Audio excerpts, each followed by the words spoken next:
बहुत समय पहले एक छोटे से गांव में लीला नाम की एक दयालु लड़की रहती थी। उसे अपनी माँ की रसोई में मदद करना बहुत पसंद था, लेकिन वे बहुत गरीब थे और अक्सर उनके पास खाने के लिए बहुत कम होता था। एक दिन जब लीला जंगल में लकड़ियाँ इकट्ठा कर रही थी, तो उसे एक पुराने पेड़ के नीचे एक जंग लगी हुई हांडी मिली।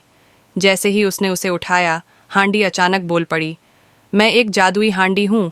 अगर तुम सही शब्द बोलोगी तो मैं तुम्हारी पसंद का कोई भी खाना बना सकती हूँ।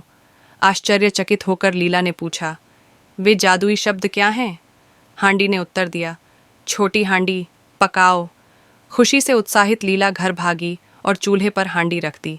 उसने धीरे से जादुई शब्द कहे और अचानक हांडी स्वादिष्ट खिचड़ी से भर गई। लीला और उसकी माँ ने पेट भरकर खाया और जब लीला ने कहा, छोटी हांडी रुक जाओ, तो हांडी ने खाना बनाना बंद कर दिया।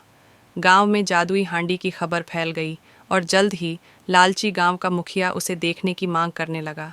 वह चोरी छिपे लीला के घर से हांडी उठा ले गया और अपने घर में उसे चलाने की कोशिश करने लगा, लेकिन वह रोकने वाले शब्द भूल गया।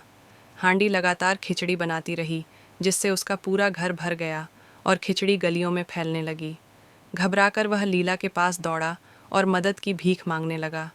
लीला मुस्कुराई और धीरे से बोली, छोटी हांडी रुक जाओ, और तुरंत ही खिचड़ी का बहाव रुक गया।